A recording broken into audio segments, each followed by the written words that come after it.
attention. But naturally, there might just need to be some very small diversions in different parts, depending what section is being built out. But any diversions need to be agreed with our county council officers. And yeah, like I said, we're seeking to keep that to a minimum. So I hope, yeah, and yeah. In terms of the village green layout, so I'm just going to go on to some of the detailed aspects of the landscape master plan, so you can have an idea of what's being proposed. So, so this forms kind of this key step, this area in delivering the walkable neighbourhood. This is where everyone will come to. There's an exemplar car-free frontage to the primary school, which beyond the southern boundary is where the primary school will be, but there'll be a car-free frontage and an improved and strong connection to the village green, community centre, and the retail units that sit around the edge. The village green will provide this focal point for varied play facilities, so it'll be a more destination play. So on the plan, you can see the location of the equipment has been cited, but like I said, the details of the specific equipment will be via condition. There's the allocation for bus stops close to the local centre, which is to the north, the top right of my screen. Through the pre-application discussion, there's some car parking spaces have been located adjacent to the market square. It's convenient for the shops and community building locations. We've tried to keep this car parking to a real minimum to avoid residents using their cars to get to these facilities. So initially in pre-app, there was a lot more spaces, but we've managed to really hone this down. So yeah, just to avoid people travelling by that means. The parking there will include rapid EV charging, and there'll be 4 paired charging columns to provide, to minimise the clutter. And you'd see on the draft conditions, we're also proposing a mobility hub in this area, so you could charge scooters and bikes, etc. So you can kind of almost transition between the different facilities. And we haven't seen that on other sites that I'm aware of yet. So this is just a section of the village green. I've tried, I hope you can kind of see it. So part of the village green also is a multifunctional space. So it also serves as an attenuation area for water in like high storm events. As you can see, the ground levels go from minus 0.0 down to minus 1.2. The land will be graded down very gradually, so there's no need for fencing, and it will be safe for people to use. None of the play equipment facilities will be in this area. That will be kept at kind of ground level, so there won't be kind of any issues in storm weather with them going underwater.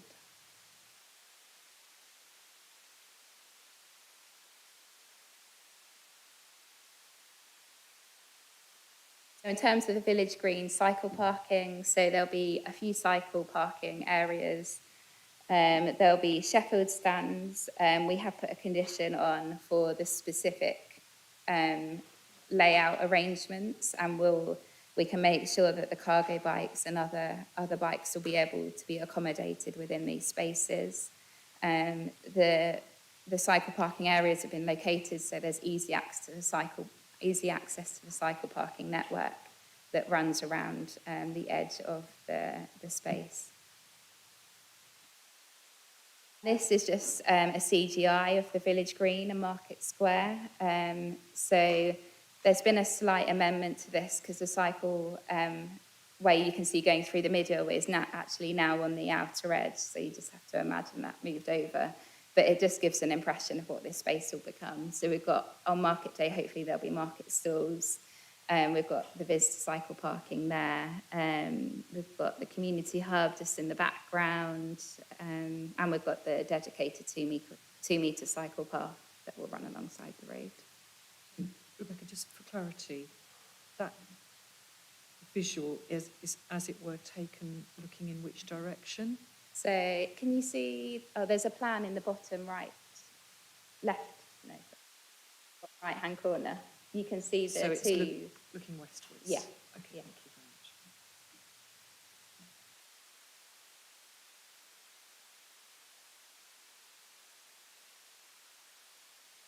much. Just going on to West Park. So in the code, the West Park was going to be there was needed to be a native hedgerow. The attenuation area was going to be mostly dry. We wanted to see natural edges, tree planting, and also it needed to respect the airport boundary. So as you can see on the section drawing, this attenuation area isn't planned to be used, so it will be planted up with a range of biodiverse species. There will be a cycleway on the outer edge near to the airport, so it will be predominantly for cyclists. So it's a 3-metre footpath cycleway, but it will just be the 3-metre cycleway along there. And then on the inner edge, there'll be the footpath.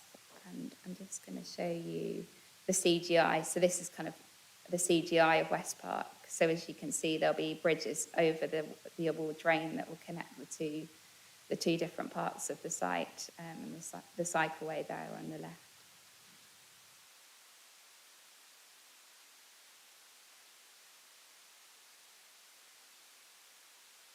Okay, in terms of the neighbourhood park, so this park will be slightly smaller than the local centre park. So we've got a section drawing here that kind of shows the different levels again. We'll be conditioning the play equipment within the basin. This one will be looking for people to access. So we're looking at things like boulders and really planting up to kind of to make it kind of a user-friendly environment. And again, there'll be cycle parking spaces in this area as well. In terms of East Park, which is the bottom right of the plan, this will be more of an informal open space. So it will just be a place for kind of people to walk, take their dogs for a walk. There will be no kind of specific play equipment areas here, but there will be kind of your play on your way and trim trail kind of objects. So there will be basins here, and they'll be graded down and mown paths put in as well to take people down and use it as they will. And you can see the level changes on this one as well. This is kind of an East Park CGI, but it's just facing, it's more facing into the gateway. So this is actually, as you come from the roundabout from Cherry Hinton Road and Airport Way, this will kind of be the gateway into the development site. Obviously the houses in the background aren't part of this infrastructure application, so they'll be considered through the separate reserve matter schemes.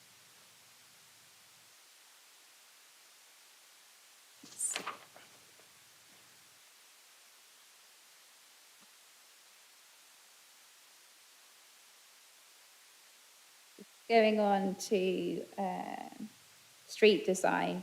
So in the code, we were looking for tree-lined streets, mixture of species, features of focal points to allow for natural wayfinding, and tree spacing to be between 15 and 17 metres apart.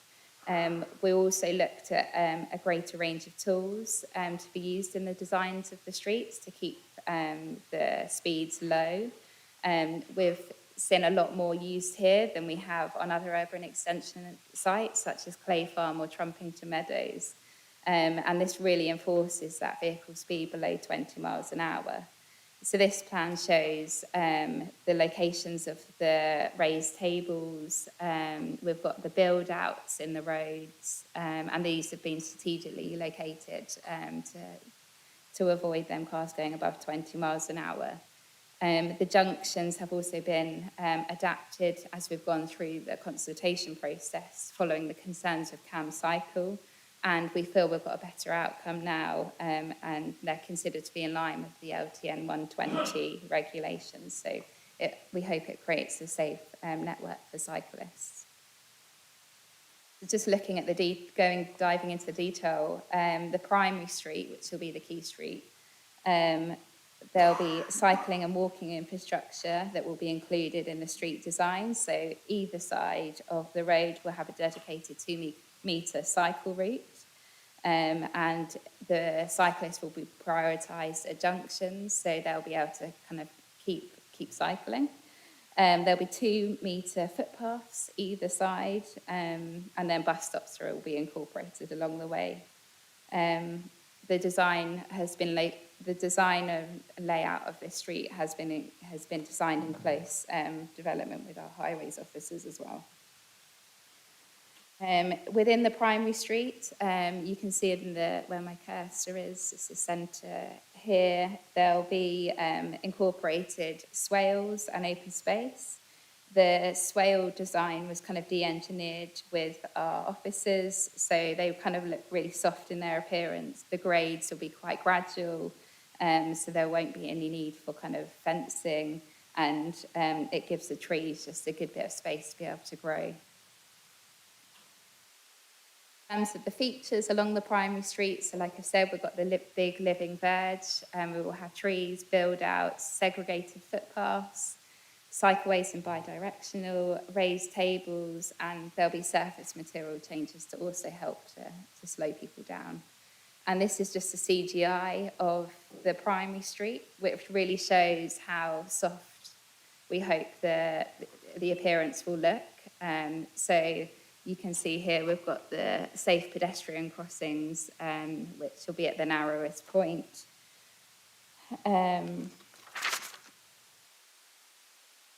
The primary street will feel really tight, so it will be we feel it will be very uncomfortable for the driver to exceed that 20 miles an hour, and kind of the perception of side friction created by the street furniture will reinforce this kind of low speed and placemaking principles. Within the living veg, at points we'll also have rest spaces, so potentially benches, and some play on the way features as well, which will kind of bring the street to life a bit more, so it just becomes a bit more sociable and enjoyable public realm. The secondary street, we take a similar approach, but everything's just a bit smaller. So the verge isn't as big, but it still has capacity for the trees. And like I said, the cycleways will be prioritised. So we've adapted that to suit. This is just a secondary street CGI, so this is where the secondary street meets the primary street, just in that corner. So you'll have kind of an open view of the open space to the rear there. So in terms of adoption management, so within the design code we worked through the adoption strategy, because we realised we want to keep costs to residents low, service charges. So we've been working with the Highway Authority and with the Cambridge City adoption team. So the areas in pink will be adopted. The intention is to still be adopted by the Highway Authority, and the areas in green will be adopted by the Cambridge City Council.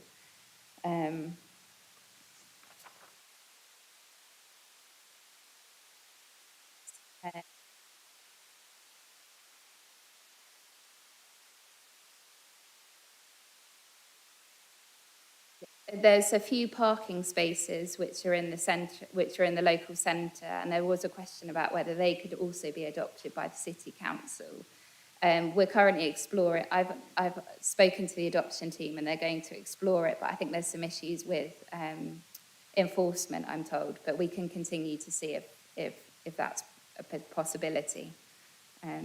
But yeah, this should really having all these spaces and equipment adopted by one city council under one arm should really help this place.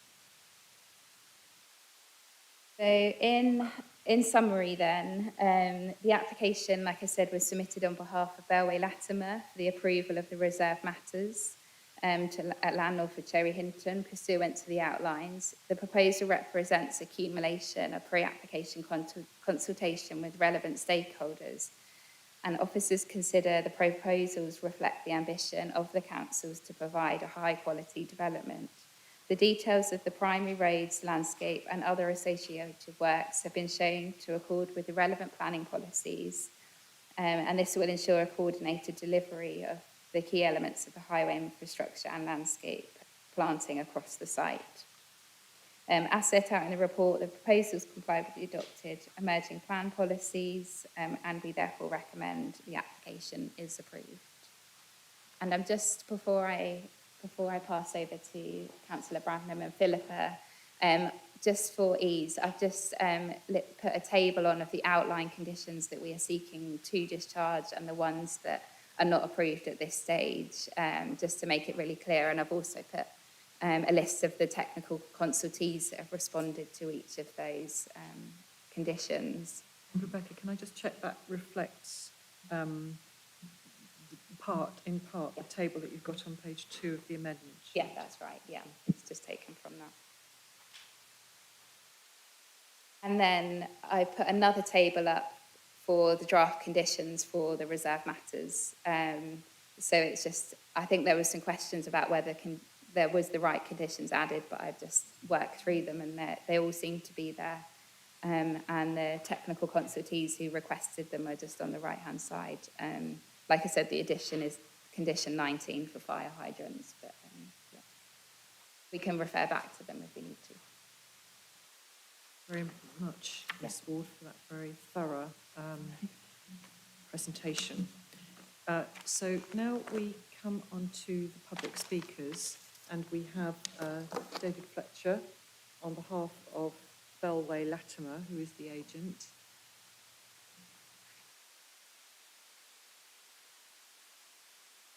Thank you, David. So do go ahead. You have 3 minutes. Thank you, Chairman, and good to be back at Joint Development Control Committee. As you've heard from a very detailed presentation, the proposals before you today have been subject to very extensive both pre-application and post-application discussions, both with a number of your key officers, but also with the Highway Authority. In addition, at pre-application stage, we did undertake extensive public engagement on the proposals, which included hosting both public and online consultation events. We met with a number of additional sort of key groups, including with CAMCycle, and we presented to the Design Quality Panel.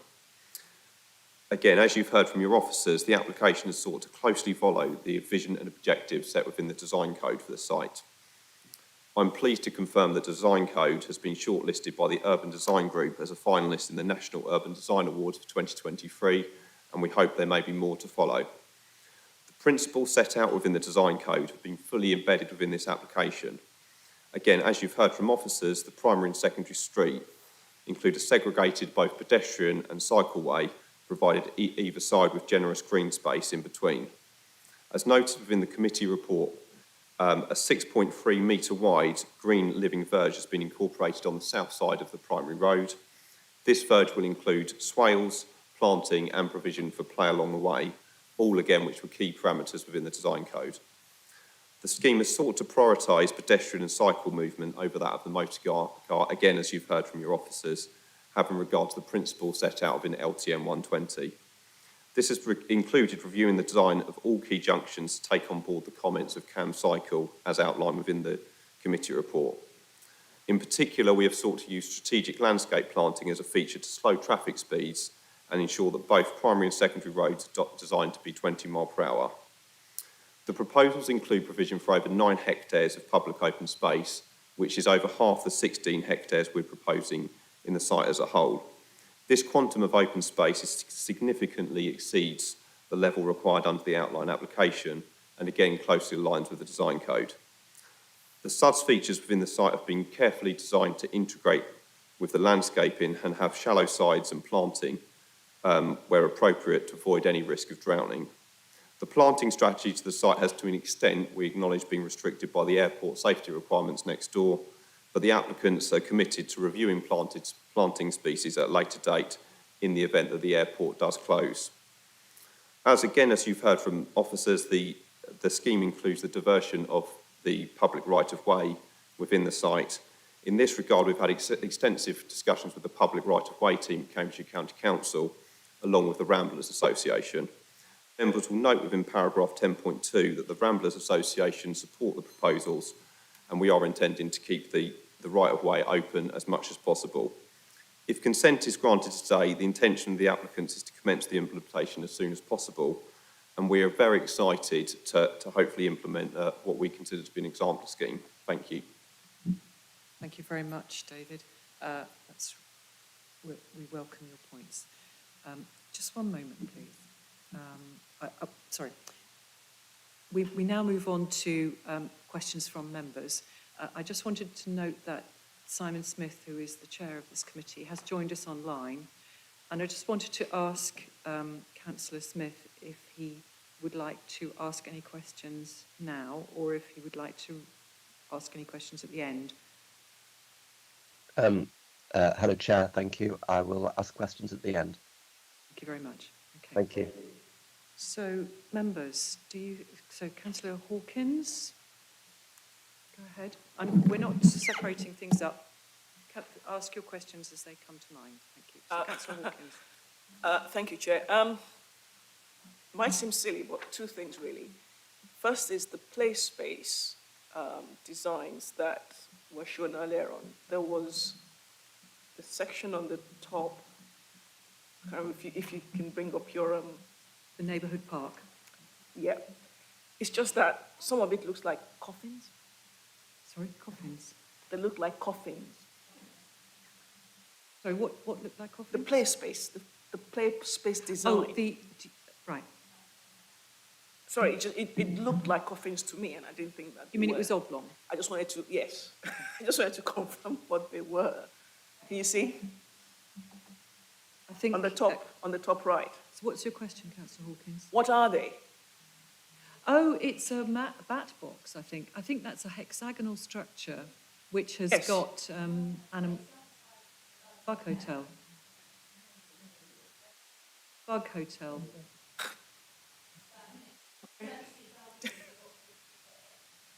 These are just examples of what, potentially could be put in along the spaces. So they're not the final, we'll condition the final equipment and, structures. Okay, that's fine. It's just that, sorry, it kind of just looked a bit odd to me. And the second thing was on the, towards the end where we have highways adopting some parts and Cambridge City adopting other parts. Why is that? What's the purpose? So the Highways Authority will only adopt sorry, I'm just trying to find the plan. They will only adopt the roads and the cycleways because that's within their function. The open spaces are not related to a highway function, so they'll be adopted by the Cambridge City Council management team. Yeah? Sorry, thank you. And the roads being adopted by highways, it's not all of the roads in the development, is it? When we start to look at the reserve matters for the parcels for the housing, there might be some roads in there that aren't adopted by highways. There might be some under management company, but that will be for the more detailed reserve matters that come forward. So at the moment, we're just looking at, the key primary route and the secondary routes. Thank you for that. I think this is a point where I just need to make my point in that this increasing situation where we have management companies being established and taking responsibility for roads is becoming a big problem. Really is. I'm not a fan of management companies. I don't see why, we have to have those, or why highways won't adopt all roads, or designs won't comply to designs which can be adopted by highways. It just, people are now beginning to complain a lot. I already have two in my village.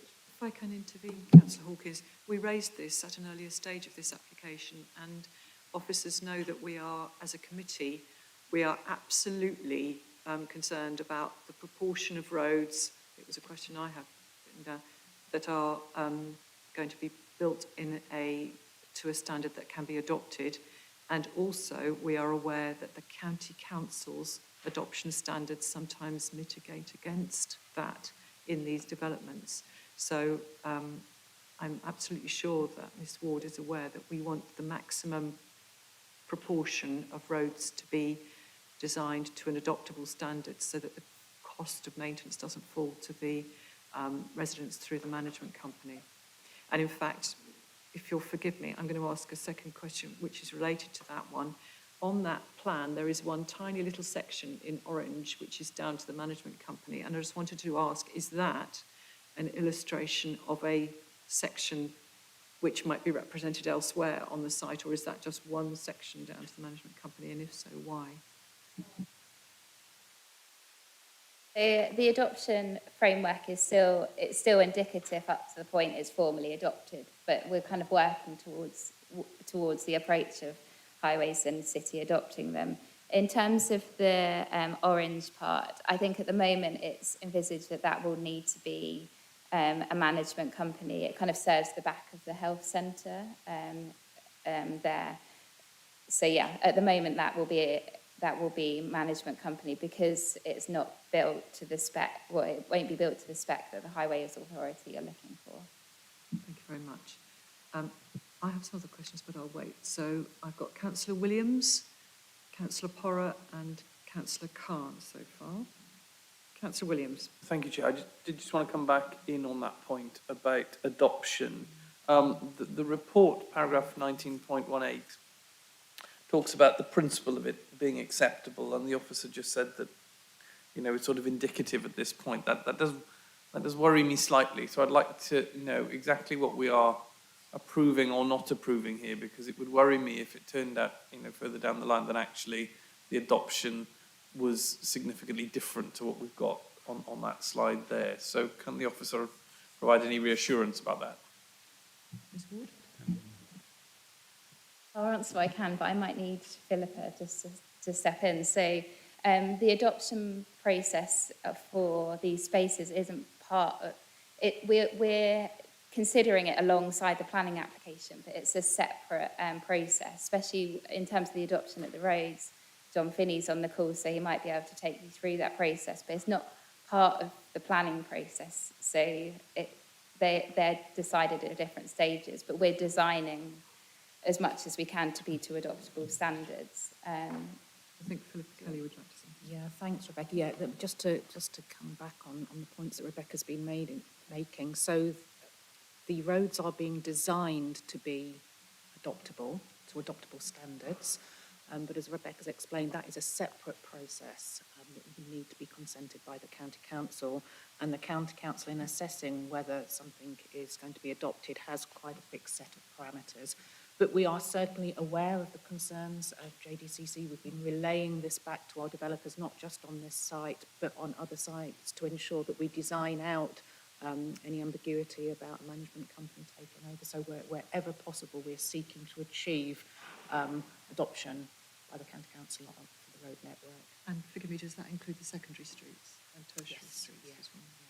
Okay, thank you. I hope that answers your question. Oh, yes, John Finney, thank you very much. Would you like to add anything to that? Just very briefly, Madam Chair. We've been working obviously within the pre-application process. The areas shown pink are for the most part available for adoption. We'd be interested in adopting them as the Highway Authority. We would seek to adopt them as the Highway Authority.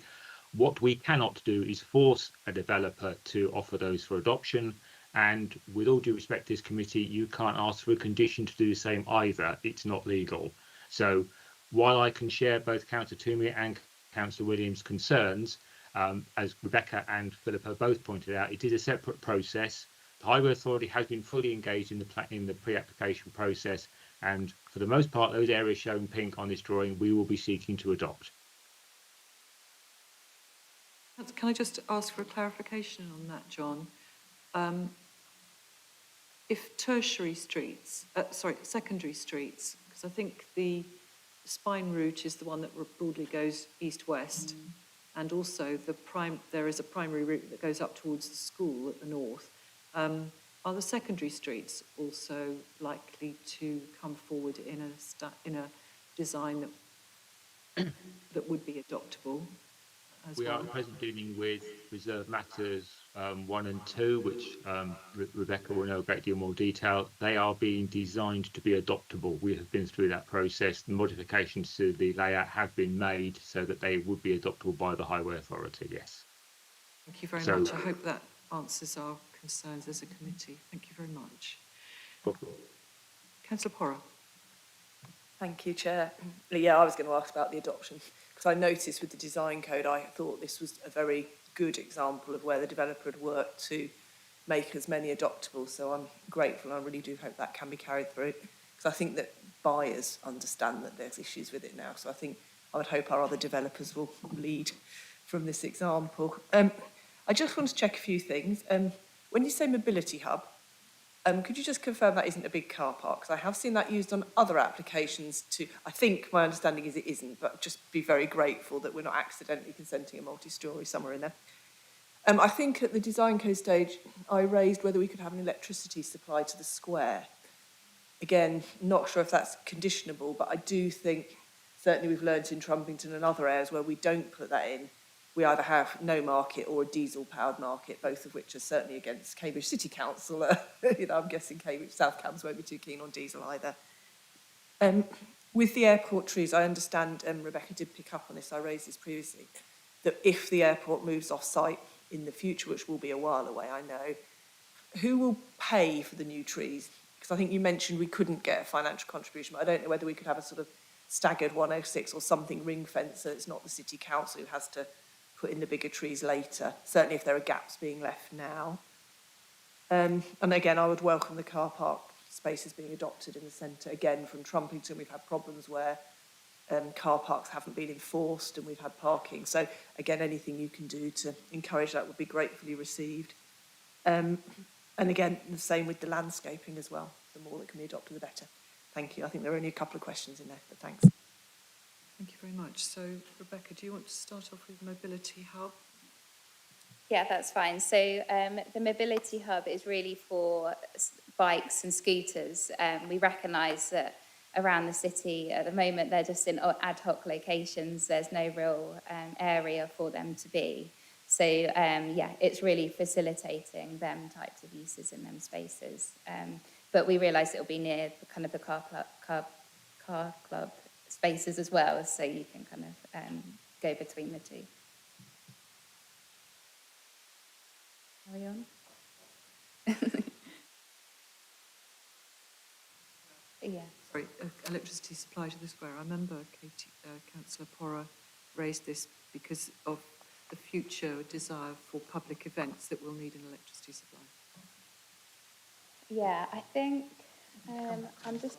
Shall I come back on this one, So Rebecca? shall I ask Philippa Kelly? Yeah, with your permission, Chair. So, yes, just to confirm, that was embedded into the design code. You remember, I think it was last August that we recommended approval of the design code, and there was an additional amendment sought by members to embed the electricity supply to the local centre within the design code. So that should follow through now as part of the detailed design. But, so then there was the future planting of trees on the airport site. Who's going to pay?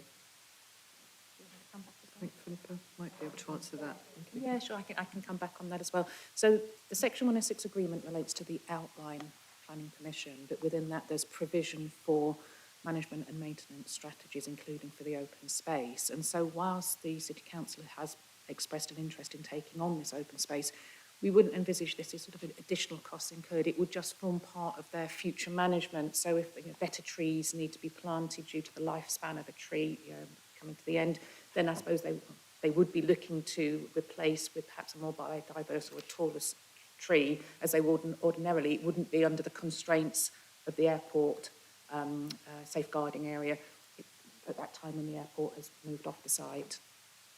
My impression was that the question related to actually trees on the airport site when it became available. Am I wrong? There are no trees on. I think the suggestion that we weren't able to plant out as far as we might have done at this stage, because obviously there are planes coming in, understandably.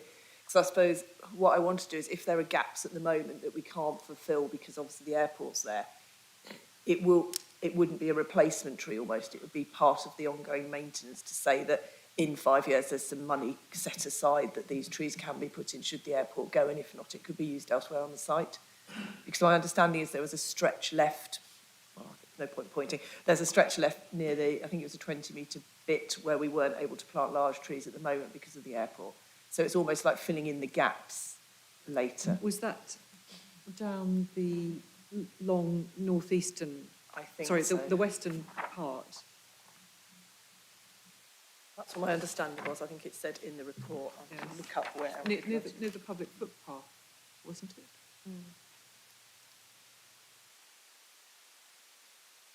So the north part, there's kind of which is along kind of the top here.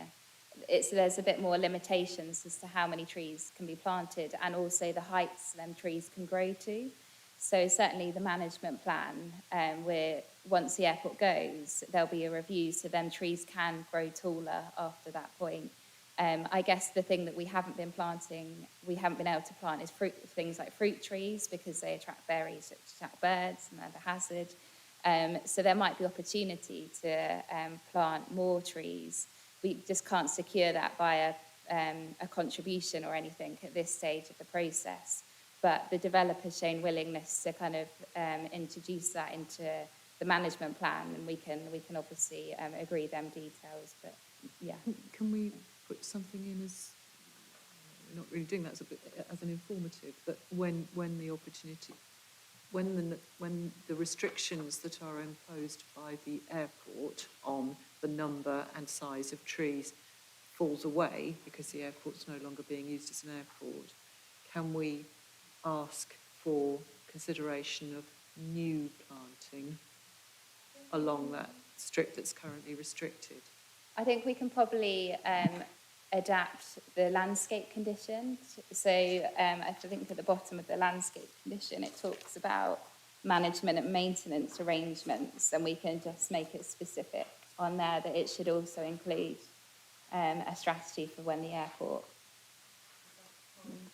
Is that hard and soft landscaping? It would be phase 2, wouldn't it?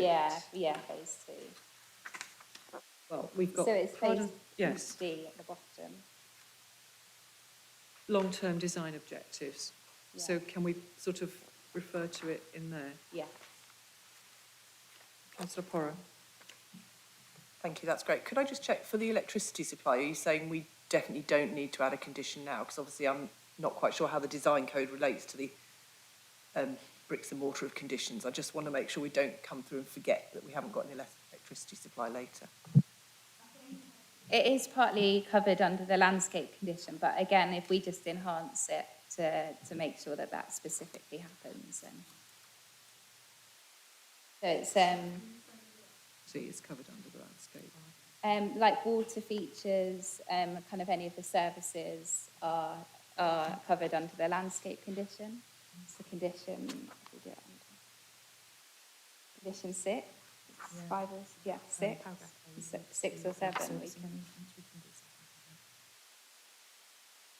Okay, so it refers to e.g. street furniture, artwork, play equipment, BMX track, bridges, platforms, refuse or other storage units, signs, lighting, CCTV, water features.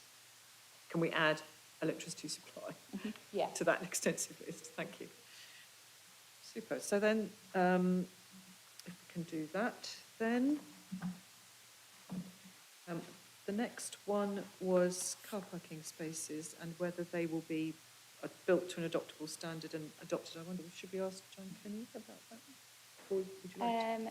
I do you want to go don't first, think Rebecca? John can answer, but I don't think the county council take on parking spaces.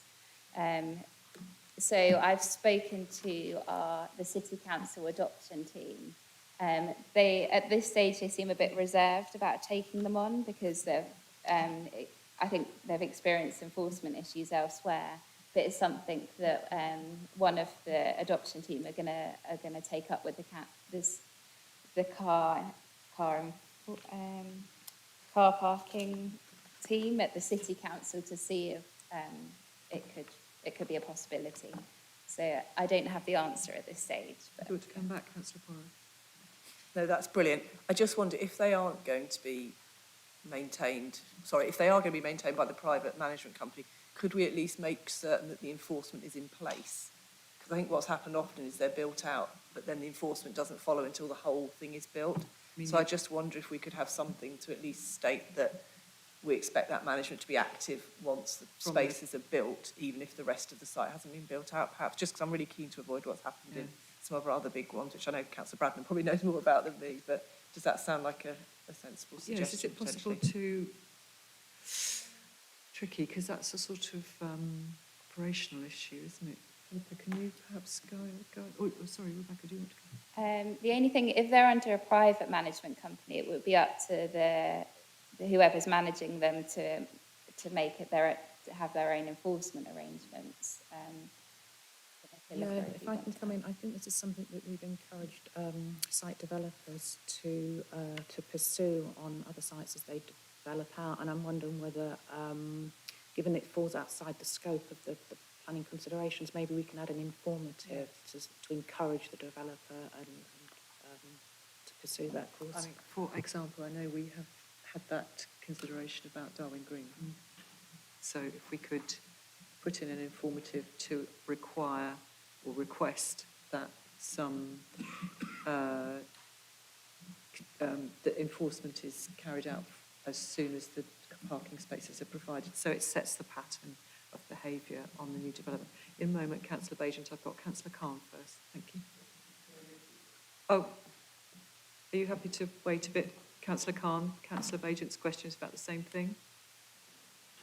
So, do you want to raise your issue, Councillor? Yeah, on the other sites, I mean, I realise that you're talking about an informative, but on other sites we've found that until the site is fully developed, people are parking cars on cycle lanes and things, and so we really should be asking for more than an informative. We should be asking for a requirement, because this site will probably take, well, a long time to develop. And that means that the cycle lanes will be in use, but cars will be parking in them unless there is an actual strict enforcement. Yeah, I absolutely take your point, Councillor Bagent. We've seen that at Northstowe as well. Just one moment. I'm getting is that it wouldn't be reasonable to secure this through a condition route. Unfortunately, it falls outside the scope of the planning consideration, so it wouldn't be appropriate for us to apply such a course of action through a planning condition. Is there a point at which that could be done? I appreciate today we're looking at reserved matters, but I'm wondering with Keith Barber, our legal advisor, whether there's a point at which that could be done. Because it is very important. I myself have seen at Northstowe that where there are proposed cycle lanes, people have got into the habit of parking on them, and it will be very hard to change that once the cycle lane has been put in. So, Mr. Barber, can you advise? Yes, Chair, once the highways are adopted, then the Highway Authority can intervene. You could have a traffic regulation order that prevents it, so that's an enforceable tool. If the land is privately owned, as possibly these parking spaces will be, then it's something down to the management company, and the informative at the moment is the best option we've got. We can, at a later date, when other conditions come forward, we may be able to wheel something in that deals with road parking, or at least to ensure that the management company has something within the plan that the planning authority approves that requires them to monitor and enforce. But a condition at this stage per se, no.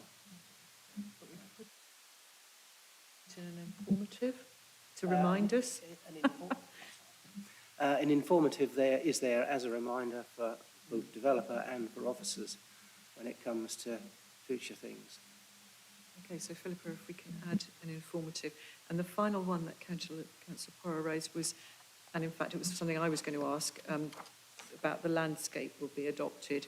And my question was about that wide living verge, where it looks on that adoption plan as if the city is planning to adopt that and maintain it. Rebecca's nodding her head, so I think that's covered. Okay, Councillor Khan. Couple of things, really. I noticed that the neighbourhood area, equipped area of play, is got a balancing area for flood protection where if there's heavy rain, it would flood, on a 30-year flood.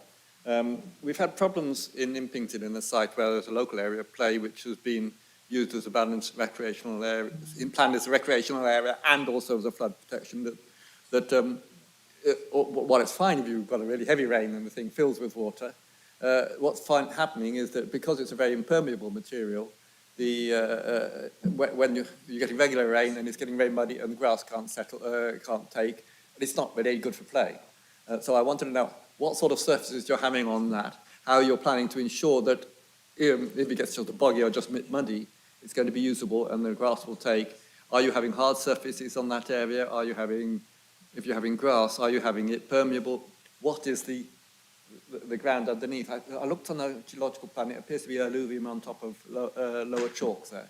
Okay. The lower chalk I think is quite clayey, so it may be quite impermeable. What surface will be in the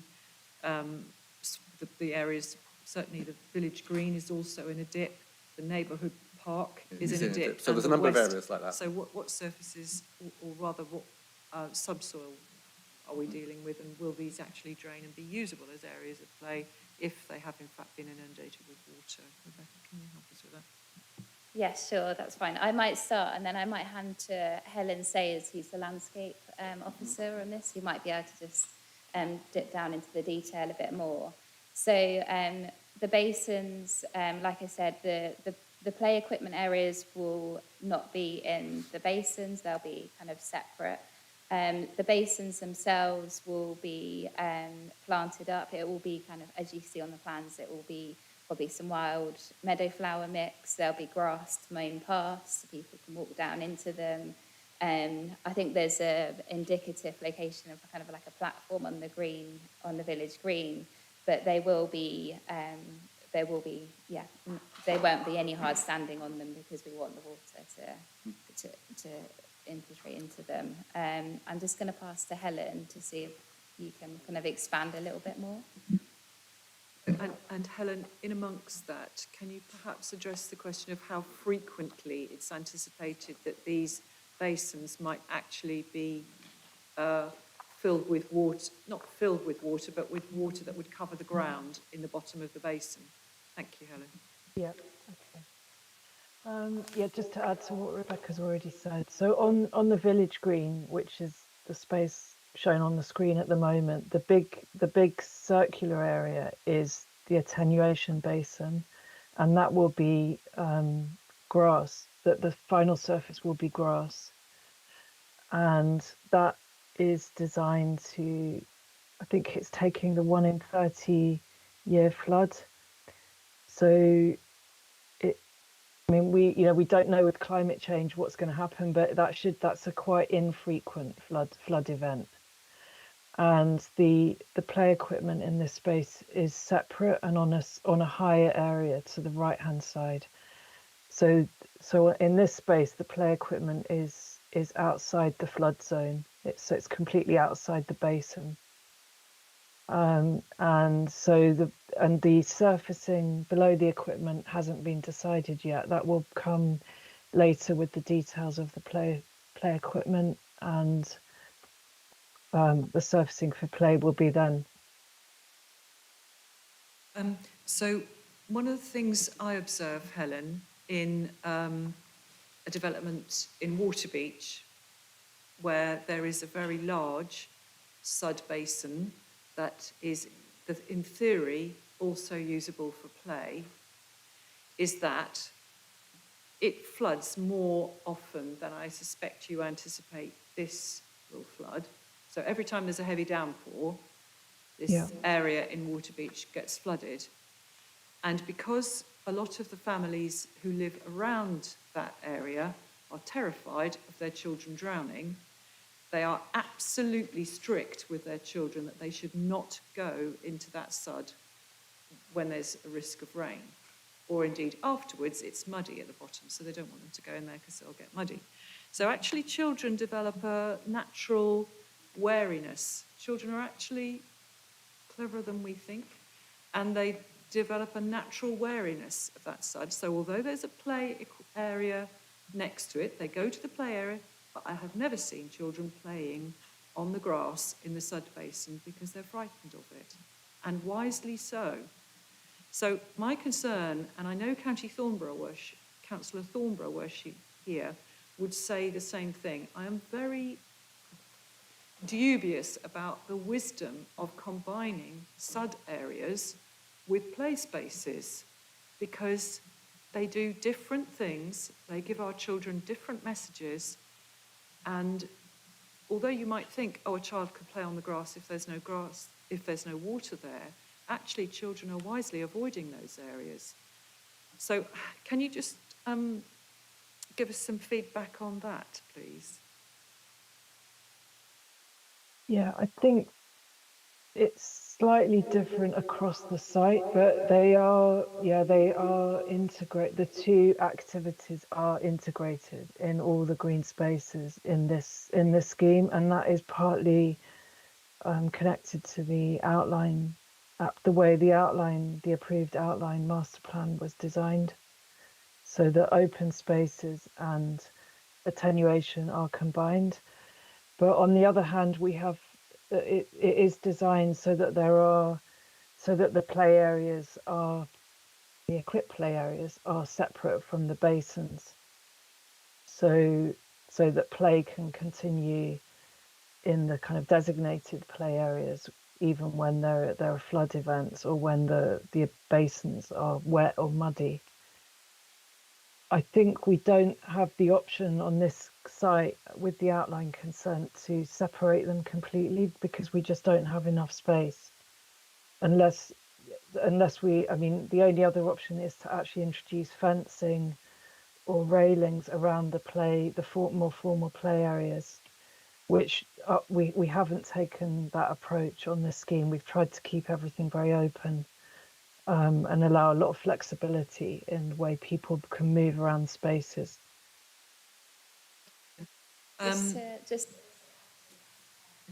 We have spent a lot of time looking at the grading of the basins, so it's kind of very soft and gradual rather than kind of it being steep. I don't to really kind of, people can access them in and out almost without feeling like they're going down into one. Is that also the case, Rebecca, on the neighbourhood park? Because that looks steeper to me. Yeah. On the contours. The neighbourhood park will take a gradual approach. It is a slightly lower basin, so it goes down to minus 1.67, but it will be gradual as well. But yeah, it will be slightly lower than the village green. So your intention is not to want to fence the area that is going to be used for equipped play. Can we take as a separate issue, member? I just wonder whether members would like the following. I personally would like us as a planning authority to have some advice and maybe consideration with developers about the use of SUDs in the same location as play, because increasingly we know, don't we, members, that where we've seen green open space, we think of it as somewhere that children can play, and then we find that actually it's a SUD basin. So I'm not going to labour the point now. We've illustrated what we're concerned about, but can I ask that we take this as maybe a separate workshop with developers, or a separate workshop for us as members, and consider whether we want to be stricter about whether SUD areas can be used as areas of play going forward. Are members minded to agree on that basis? Councillor Khan, I could see you wanting to speak. Can I further comment? I mean, one thing that, looking at the site that we've got in my village, which is where there's concern, I mean, the big issue really is muddiness. The fact that that many times when it's not really being a flood area, it is very muddy and the grass it doesn't adopt. Partly that's related to the ground conditions. I mean, if you're going on very clayey material, that's going to happen because it's not, the water's going to just take time to dry off, and it's going to make it difficult for the grass to take place. So it really does depend upon the conditions in the sud area. And there may be sud areas where it's only when you've got really heavy rain it floods, and generally it's on permeable material, and the grass will other times will be solid, and you're not really going to have a worry. So it really does need looking at individual cases. But I'm concerned. That's why I was concerned on this area, because I'm not sure what the ground conditions are, whether they're clayey or whether it's gravelly material, and then it might not be a problem. So I really do think we need to know in detail on each site what you've got to be convinced that it can be done, meet two purposes at once. And it also depends... Maybe better if it's a biodiversity area rather than a recreational area. It also depends on the intended maintenance, because in some sud areas, in Waterbeach, for example, they have happily filled with reeds and reed mace grass, and that it's clearly not somewhere that children could play, even if they wanted to. In other areas, it's quite extensive grass, but as I say, children are naturally wary of it because ever since they were toddlers, they were told to stay away. So if we could take that offline, thank you very much. Members, if we feel we've rehearsed that point about suds and play in the same place.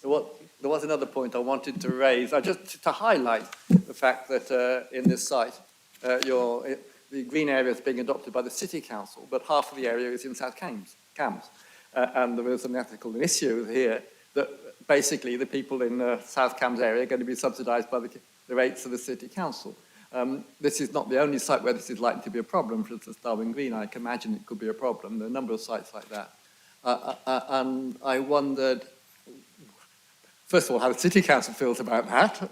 I mean, there is an example I know of on St Albans Road, where the playing fields, which is partly in South Cambs, but which is managed by the city, they own the land. And how that's going to happen in the future. I think if you remember, Rebecca Ward pointed out the great benefit of actually one authority managing all of the green area. Rebecca, did you want to go back over that? And presumably you've had the agreement of City Council, which... I absolutely agree about that. I think it works very well, but I just wanted to point out the context. I think I get I'm of the understanding that they have a similar situation on some of our other urban extension sites. So they're kind of used to, how this would function. I'm of this understanding that they'll be separate from the planning process.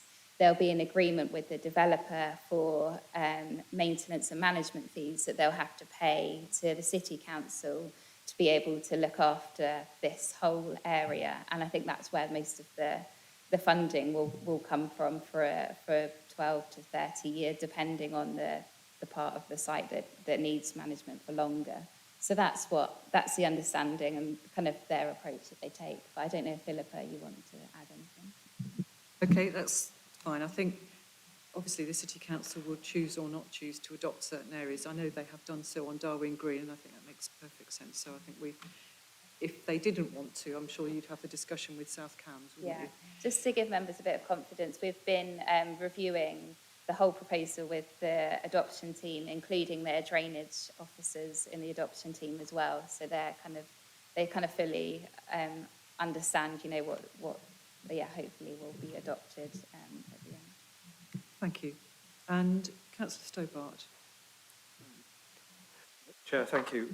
And I had already asked some questions which Rebecca has kindly woven into the response. I just had some supplementaries. If I might go back to the public right-of-way which crosses the site, I think the terminology that was used is, if possible, it won't be closed. So there's still that slight area of doubt. And perhaps with John Finney might be able to join in. A public right-of-way is very vulnerable, feels very vulnerable, and any kind of closure just kind of makes it vulnerable.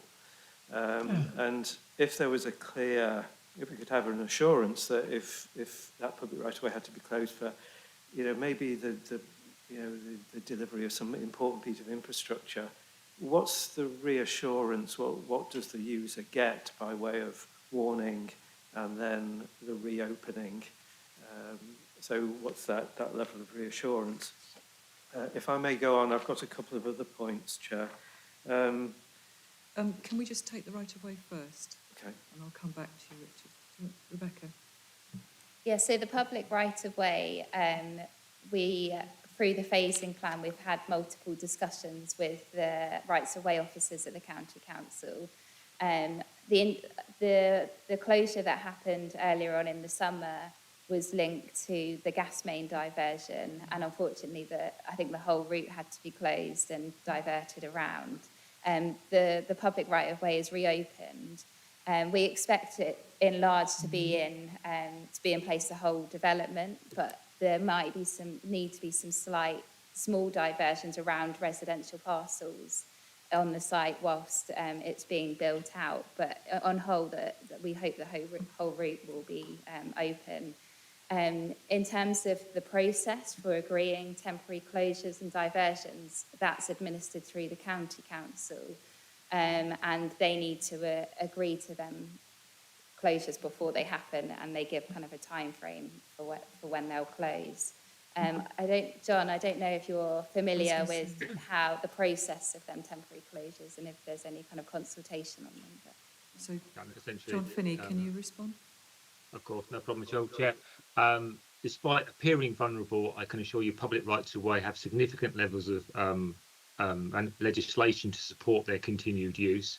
As Rebecca has rightly pointed out, in order to close even sections of a public right of way, you would need what we would call a temporary traffic regulation order.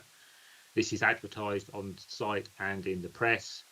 And I think the Ramblers Association are also a consultee on that for obvious reasons. That would have time frames written into it when the public right of way can be closed and what the diversion route will be. It also should be noted that in the longer term, if a public right of way is closed for over 18 months, which I know is a long period of time, the Secretary of State would actually have to approve any extension in time. So it's not a simple process, and we do take it very seriously, maintaining pedestrian access through the site. As Rebecca said, we obviously it was closed during the time frame when the gas works are going in, but that's clearly for safety reasons, as I hope you can appreciate. John, I note that Councillor Smith would like to speak. Can I just ask Councillor Smith, is that relating to rights of way? No. Okay, can I just take, if you forgive me, I'll just take the rest of Councillor Stobart's questions first, if I may. Is that all right? Thank you. So, Councillor Stobart. Chair, thank you. So my second point was about play areas, and particularly catering for what I call 12 to 18. This is the age group that say we want to hang out, but we don't want to be seen to be hanging out. And so often, and we hear this from the doorstep from residents, that, yeah, there's lots of nice play areas for toddlers and little ones, but when you get to 12 to 18, it's very difficult, first of all, to identify what the right kind of space is, and it's secondly, very difficult to get a consultation going with that age group. I just wonder what's being done, what the flexibility is to adapt as the demographic is realised and then changes. Mm-hmm. So that thank you. So Rebecca. Yeah, I might take that, and I might also, after I've said my bit, just pass to Sarah Chubb, who's our urban design officer, as well. She might be able to input and to help you understand the work that we've been doing. So back in the summer, we started to work more on the youth play strategy for the whole site, and the developer appointed a consultant that had quite a lot of experience in this area. We discussed with them what we wanted to achieve. We wanted to achieve a variety across the site, not just for young, but also other age groups, and also like the girls in play kind of concept as well. So within the youth and play strategy, we constructed kind of this checklist, which is kind of a wheel that kind of would mark the equipment based on how often they can be used, who they're targeted to, seasonality, to really try and make sure when we're considering the equipment in discharged condition, we're getting the right pieces of equipment in. Sarah, do you want to add to that and maybe touch on the community engagement side of things as well? Thank you, Sarah. Welcome. Thank you very much. Do Good morning. give us of your wisdom. Okay, good morning, everybody. And sorry, I'm getting a little bit of feedback. I think Rebecca's done a really good job in explaining the work that we've done so far, but I think it's just to kind of re-emphasize some of the points. Sorry, I'm getting quite a lot of feedback through this, so just bear with me in the answer. Although it's great seeing your vision, would it be helpful to turn your camera off? You might get better connectivity. Let's try that. Okay, I've tried. Okay, yeah, it's just the problem of being able to hear an echo, which I think's finished now. Okay, I'll start again. So Rebecca's done a really good job in explaining what we've done so far.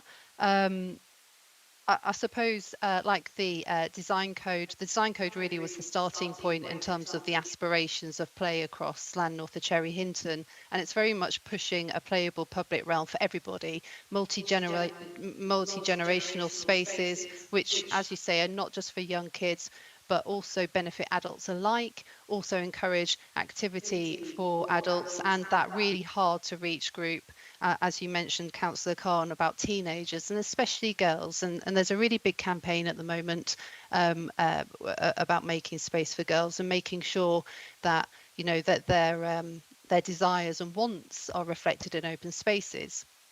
So what we've been doing is we've been working with McGregor Coxall, who were the landscape architects involved in the design code, to really bring that through in the play strategy. And as Rebecca said, there's a checklist that's involved in that, and also there's a radar scoring system. So with every play space that comes through, the detail of the play space that comes through, it's really important that this radar, which has lots of different criteria on it, presents a very balanced score, especially when it comes to age ranges. In terms of kind of youth input, there's going to be opportunities for that through the public art delivery plan. The public art strategy is evolving at the moment, but engaging people and the youth in a creative way is also something that they want to do with the play spaces. So creating these multi-generational play areas and especially spaces for teenagers is something that we're really live to, and we hope to, through these other complementary strategies, like I said, the play and youth strategy and the public art strategy, it's something that we expect to see coming through strongly in the open spaces. Thank you very much. Okay, so Councillor Smith, would you like to ask your questions? There. Yes, thank you, Chair. I'm a bit croaky today, as I said to you yesterday.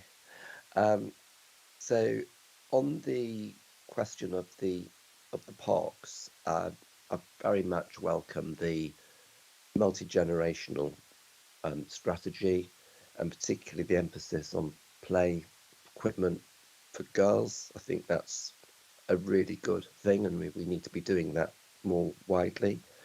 I got a question about the accessibility of the neighbourhood park play area, and I'm just wondering, is the equipment in the right place? Is the proposed equipment in the right place? What's your particular concern? Is it that the fact that it's effectively in a basin? Well, that is a concern which obviously Councillor Khan has rehearsed, with the committee already. But it's the point about the play equipment is on the boundary of the site rather than at towards the middle of the site. So it's basically, there's a very sharp distance decay function in the use of any facility. And if you have to walk a distance further than, well, just any distance, there's a sharp drop off in take up of use. And the play equipment is not as close to the number of houses as it would be if it was at the other side of the site, the other end of the site. That's all I'm saying on that one. Okay, so If it was handed over, if the play equipment was at the southern part of the neighbourhood Correct. park, it would be accessible for more people. So Rebecca, Yeah. do you want to speak to that?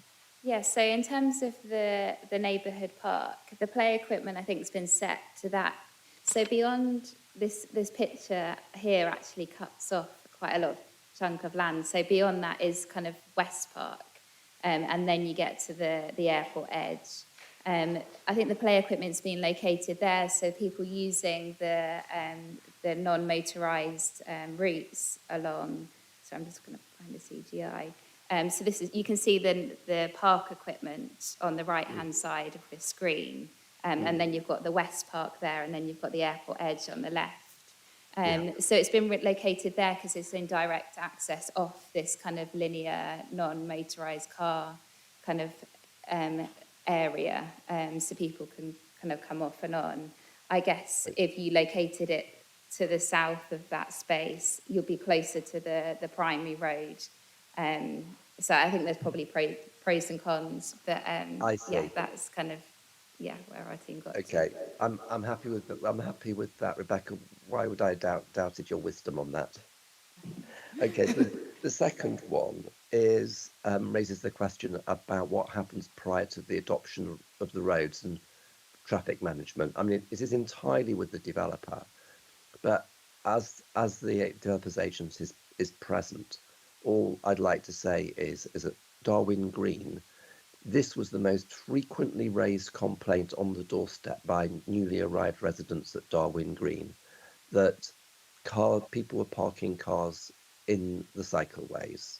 And it wasn't until the developer appointed a parking management company that the matter was resolved. And so just wanted to reinforce Councillor Bajan's point and other councillors' points about that if you want to design out complaints from residents from the outset, this is a very good one to attend to. And then my last point. Yeah, Can we come back to your last point in a minute? Philippa Kelly would like to speak about that. Thank you, Chair. And Councillor Smith, many thanks for that observation. I was going to come back to the meeting with an observation minded of the comments made by Councillor Bajan and Councillor Bradnam with regard to the issues prior to adoption of parking in the cycleways. Keith and I have been looking at the planning conditions, and there's a condition 17 on page 48 of your agenda that relates to the management and maintenance of streets. And appreciating members' aspirations that I'm hearing today about the need to design out potential problems now, we think there is scope within the wording of that condition which looks at proposed arrangements for future management and maintenance of the proposed streets. We can look at widening the scope of that condition to also include the car parking management arrangements and the arrangements for enforcing against that to ensure that the street network is kept unobstructed and free so that those design code principles are secured. Could we add into that prior to adoption as well, including, so not just those, but including those roads which will in future be adopted? Yes, we could. But we could certainly build into that condition, that requirement for the enforcing against that. And are we confident that that will cover this annoying aspect of people getting in the habit of parking in what will future be a cycle lane? Well, the details will be part of the strategy that the developer will need to submit to us for us to sign off as part of condition 17. Can we make a mental note that that's actually what it's one of the aspects that we're particularly concerned about? Councillor Bajan, I'll come back to you, Sam. I really appreciate that flexibility that's being shown. It shows that this democratic process works, doesn't it? I'd like to see included in that the cycleways, Yes, you know, to be very clear yeah. that they're not, sometimes people don't think they're part of the road infrastructure. Thank you very much indeed. If we can refer to that in particular, that's great. Are you okay with that? Yes. Thank you. Councillor Smith, you had another point. Well, thank you, officers. That's excellent. And I hope that once drafted, that condition is widely circulated and applied to other similar situations, because it does create mayhem during the construction process, which can last several years, as we know. So thank you for that. The last point was about the estate management, which is a recurring theme in our meetings. And one of the problems with it, obviously there's the financial penalty, if you like, but it's the way in which the estate management companies operate and their governance regimes. They can be very remote from the residents who, after all, are paying the fees. And this is an exemplar scheme. It's an exceptional scheme which was required to merit the Greenbelt release. And I don't see any reason why there shouldn't be an exemplar estate management regime on this site. I think that would be attractive to prospective purchasers. It's not a planning matter, it's just kind of advice. But I think a management regime where the communities are genuinely engaged, they can have questions answered, the management company is accountable and transparent, so people understand what they're paying for, what's been done, and why, and how much it's costing. And I think that would help to mitigate a lot of the problems that other people have had, other residents have had elsewhere with estate management companies. Thank you. Just observe that this can rather depend on the developer. And so, for example, I know at Waterbeach Newtown, we have had extensive, continuous, regular, frequent engagement with the developer about the site at Waterbeach Newtown with regard to all sorts of aspects, including how things are coming forward. And elsewhere, I know, as Councillor Smith says, that management companies can be quite remote. Also, when new developments start, the residents newly purchasing houses sometimes don't realise that there will be a management company in place, or the implications for cost to them, depending on which solicitors they've chosen. And so I do think this kind of proactive arrangement, such that we can ensure that that the developer makes it clear, or when the sales are done, that there will be a management company, and that management company must make themselves accessible to the residents.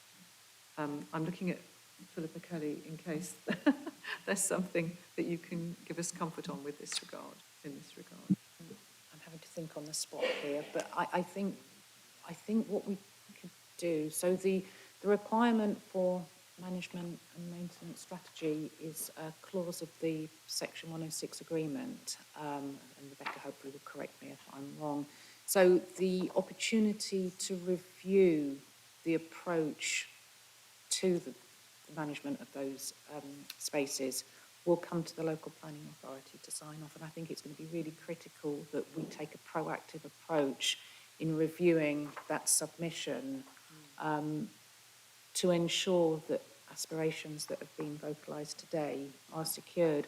I think my only concern is, we almost need to do some work aside to actually identify what the exemplar might look like, so it's really clear, and then we can use that maybe as a framework when we're dealing with other issues on other sides. So I think there's a takeaway here for us as a service, but certainly we have got an element of opportunity to influence that strategy through the Section 106 discharge of clauses approach, and then ensuring that the developer advises and informs future purchasers about the management company situation is something that we could only advise in respect of, we could encourage that communication as an informative on the planning decision notice, should members be minded to take that vote. May I come in here? Yes, certainly, Mr. In Barber. relation thank you. to a management company, its existent should, and to be perfectly honest, as a former property lawyer buying and selling residential stuff, that management company features in the preliminary inquiries that a buyer's solicitors will raise before they get anywhere near an actual purchase completion or an exchange of contracts. It comes through at a very early stage, and I fail to see how it can be missed.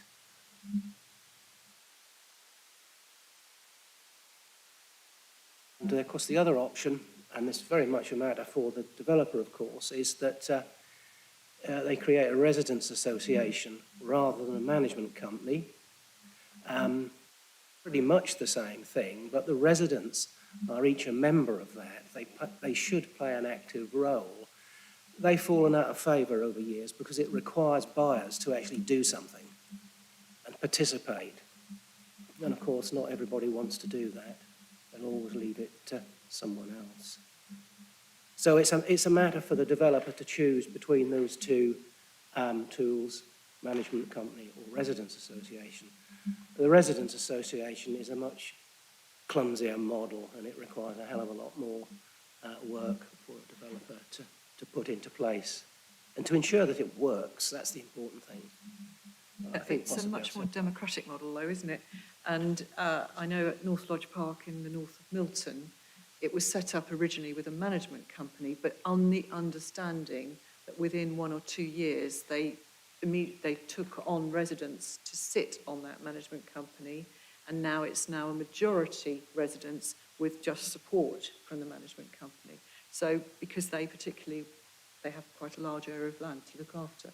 So I think that sort of arrangement can be quite clear at the outset that members will be invited, residents will be invited to join the management company. They have to be given an opportunity to take over the leadership of it. And I know we have a chair and committee residents there.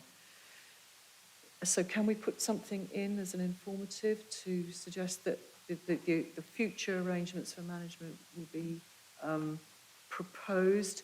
The option for residents to take part in that will be made available at a stage where, obviously the management company needs to start off because they're still running obviously sometimes dealing with Section 78 issues and stuff. But the residents should have an opportunity to have their voice heard if they wish to at some stage in that management company. They should be given the opportunity to join a board, as it were. Can we do that?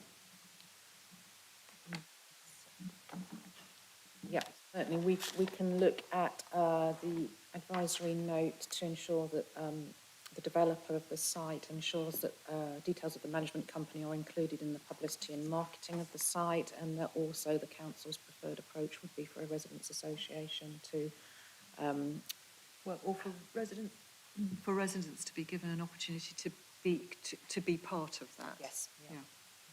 Thank you very much. Councillor Smith, does that address your concerns?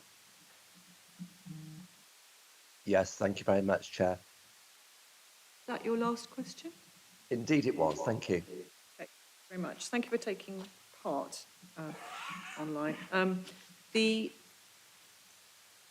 only other question I wanted to ask was, while we're looking at the adoption management plan, I just wanted to ask Rebecca, where is it anticipated that the shops will be? Because you said where the parking will be, and it's not clear to me where it's anticipated that, obviously we know we've got the school to the south, and we know we've got a community centre building, but where are the shops intended to be?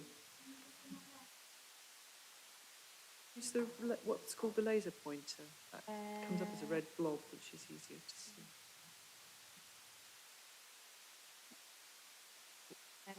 Could I just show you, there's a better plan that just is a bit less technical.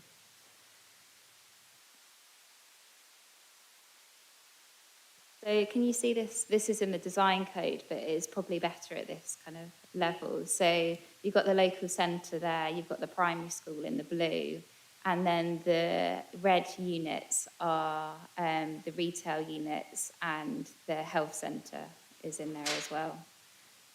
There might be apartment buildings, apartments on top of them in some places, but yeah, that's where the retail units would be centred. Rebecca. And also, I'd asked you previously, in the green space plan, it didn't show the continuation of that walking route, which now shows as a dotted line through the site. But that, you said that was because that will come in under the another element of the planning approval. Yeah, so the dotted route on here, which we're calling the Ridgeway, will come forward with the next reserve matters application for the first homes.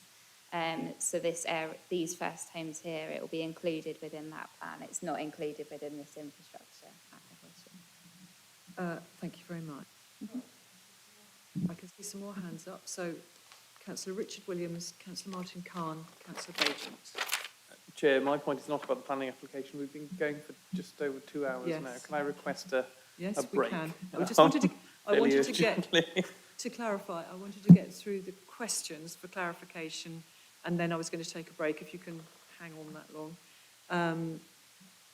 Councillor Khan, if you can be brief. I simply wanted to comment on proposed condition 16 about surface water drainage, and noting that you provide the point about corrective action being included. Previously, when I've seen, they talk simply about providing a plan.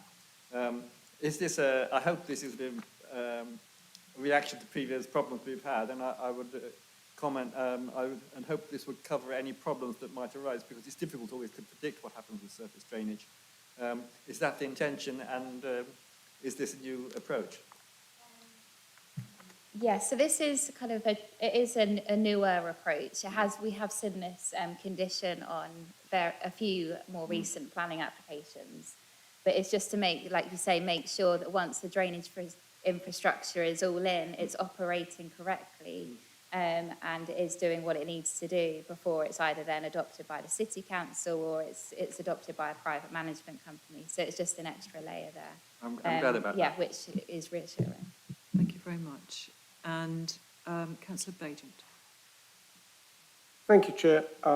It's somewhat difficult, isn't it, when we're doing these sort of interim stages, that we don't cross over and close a door that we might want to open later on in the process when the further planning application comes forward. It's also a little more difficult when you're a substitute and you're not completely on the ball, but I intend to be, and that's what these questions Councillor are Bagent, about. you're always on the ball. Do No, go ahead. not always. I sometimes forget who I'm representing. So, we've already agreed the amount of homes. Are we agreeing today the road layout for the whole site? And I'll list all the questions. Some of them might be knocked off by earlier answers. Are we providing, through this site, a rat run between Airport Way and Coldham's Lane? How are the cycle routes going to be developed? Where there are a cycle and pedestrian route, will they actually be physically separated from each other? About the cycle parking for homes and the car parking for homes, is that part of this stage, or does it come in the next stage? Can we determine now, obviously the road structure will go in, but will the cycle structure go in at the same time as the road structure goes in before the development really starts?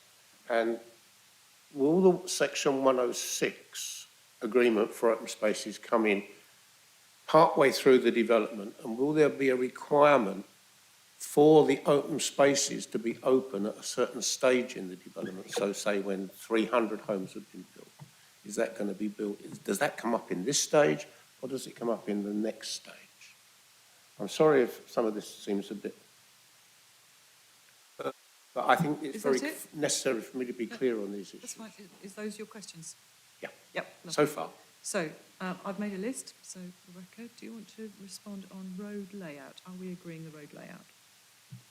Yes, we are. We're agreeing the road layout for the primary route and the secondary route. So it's the detailed elements on this plan here.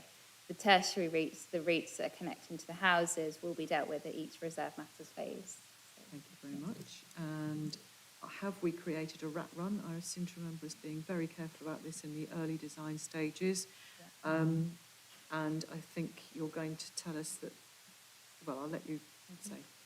Yes, so there will be a connection from Coldham's Lane through to Airport Way, so you will be able to travel through the site past the local centre and out again.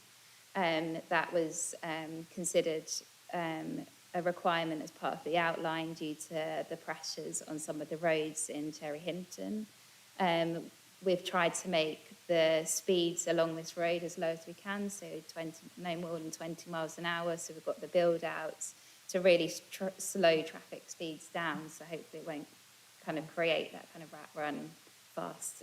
And fast. the raised tables. The raised tables are will be deliberately along that intended route. to slow people down. Yeah. Will the cycle routes and pedestrian routes be built at the same time as the roads? Yeah, my understanding is that they will be kind of constructed together at different phases of the development. And they'll be adopted as well. So, and they're part of the plan that we've seen in front of us today. Cycle parking for homes, will that be planned now or later? So for the homes, it will come forward with the residential parcels. So we'll start to see details on there of how much space people have got in their gardens and to the front of their gardens as well. Thank you. And S106, will there be a requirement for the open spaces to be open at a particular occupancy? Yes. So it's on here. So within the section 106 linked to the outline, there was various triggers for the open space to be delivered. And the site has kind of been phased around them triggers. So each of the spaces will be delivered in accordance with them. Or, yeah. It was agreed at the with outline. that agreed, yeah. And likewise, the allotments as well will come forward. And the with school agreement. and the community space? So the two schools will be delivered by the county council. There's a requirement in the 106 for the land to be transferred at a certain time to the county council, and then it would just be up to the county council to decide as and when the schools are ready to come online. So the trigger is the transfer of the land, but ultimately it's the county council education authority who will kind of facilitate. And the community space, it's really important that community spaces are delivered with early occupancy. What's happening about that? Yeah, so there's a trigger in the 106 for the delivery of the community facility in the local centre. I can't remember off the top of my head what that trigger is for the permanent one, but I know there's a trigger for a temporary community facility before the occupation of the 50th house on the site. So there will be a temporary arrangement until the larger permanent facility is constructed. That's super, thank you very much. Councillor Bagent.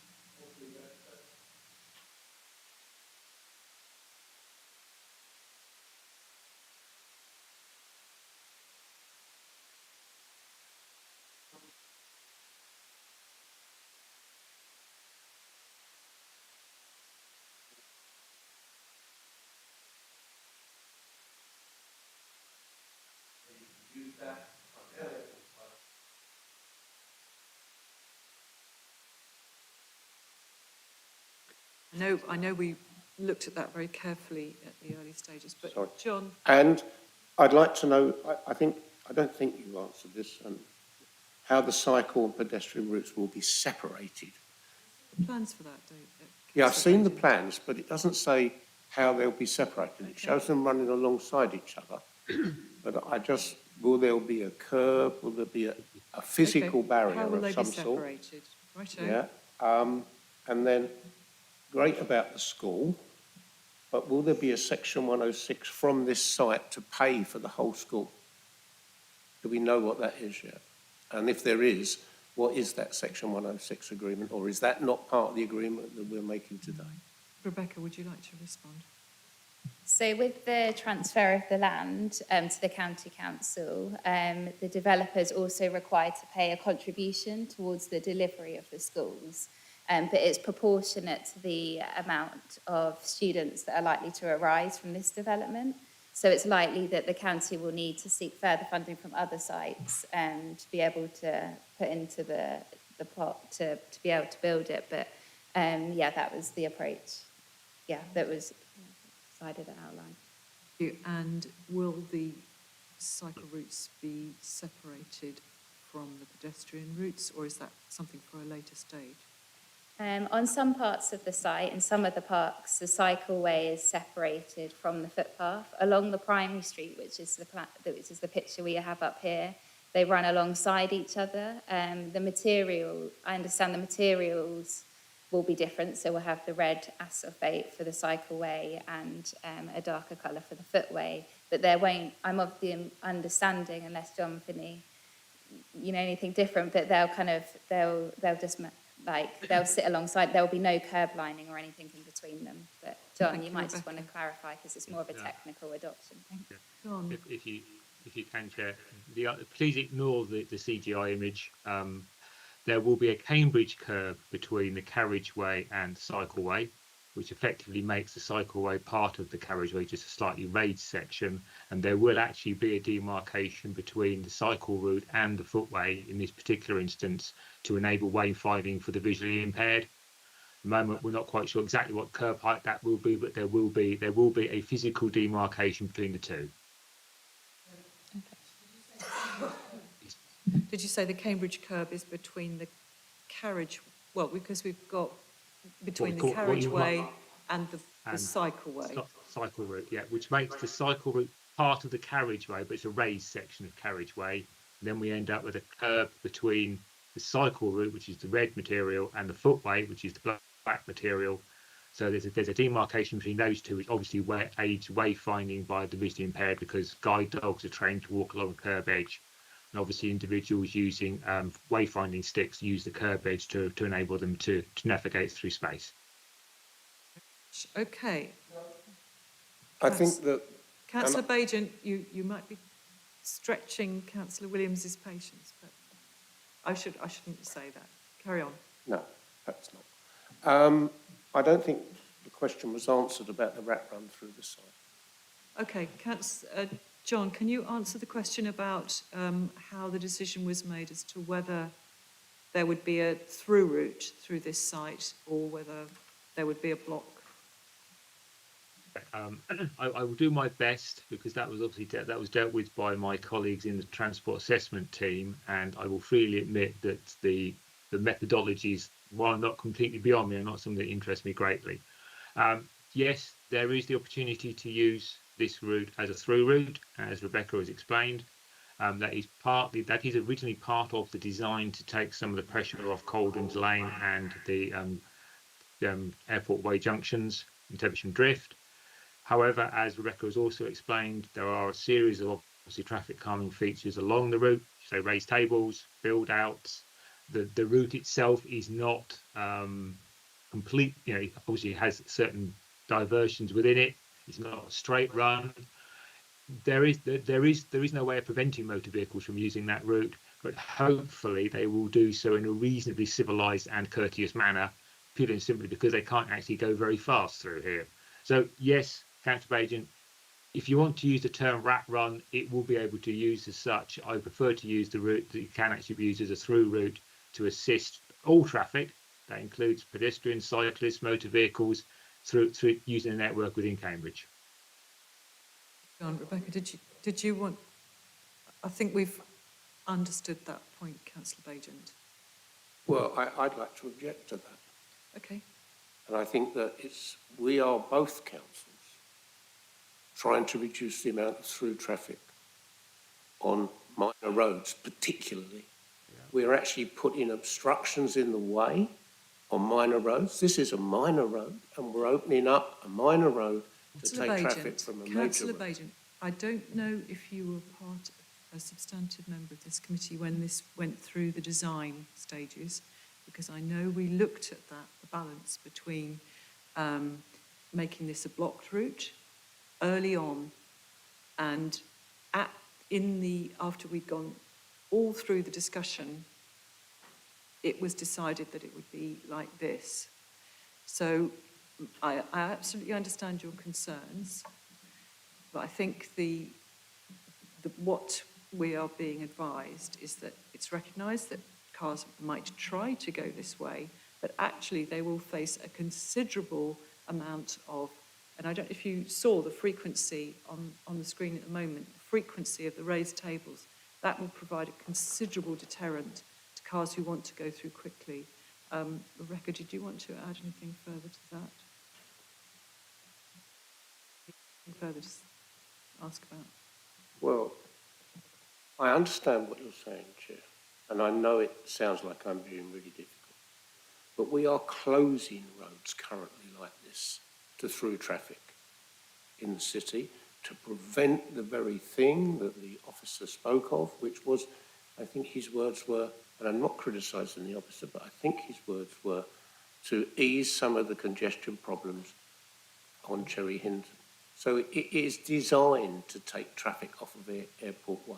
I think it should be designed not to take traffic.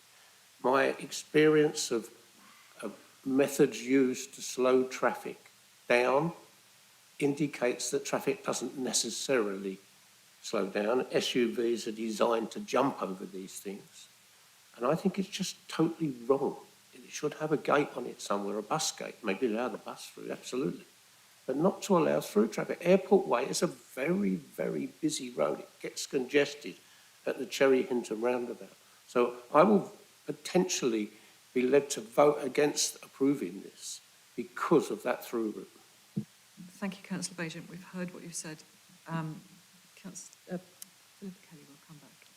Thank you, Chair. So members will be aware, including Councillor Bajent, that this issue has been discussed on numerous occasions, but just to clarify that position that was referred to, the County Council actually made the decision that this route would be a through road back in 2020 at the outline planning stage. We are not looking as part of this proposal to have any alternative. We're considering the application on its own merits as we see before us today. As John Finney has explained, the through route has been designed to be as unattractive as possible to car users whilst encouraging other sustainable transport modes to use the routes to enable better access across and through the site and beyond.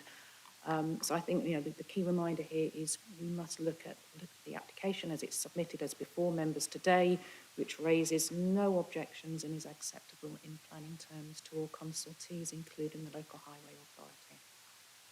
Thank you very much. Now, I'm going to propose a pause now because we've actually still, all of that has just been questions of clarification. We haven't actually gone into debate, we may not need to, but would members like a pause for lunch, in other words, half an hour or something like that? Or would you like to...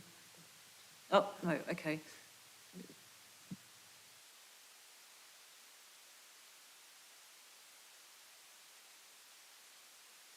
Take a 10-minute break and come back and hope that we finish for a late lunch.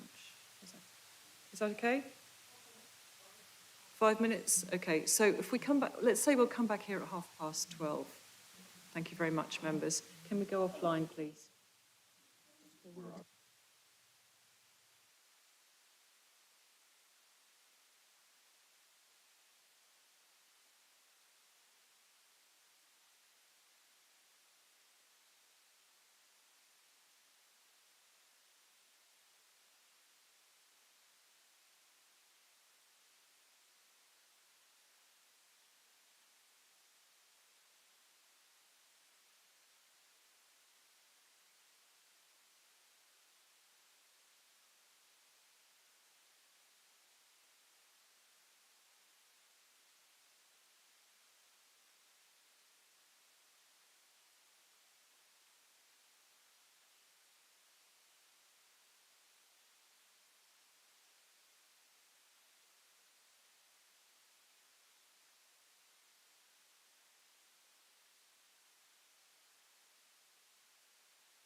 So we're back again after a short pause at Joint Development Control Committee.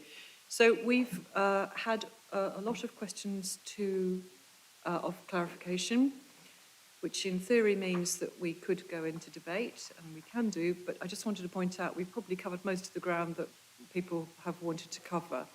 So if you have anything that you wish to say, that's fine, but I think we've rehearsed a lot of the substantive issues that we would have done in debate. So, members, any questions?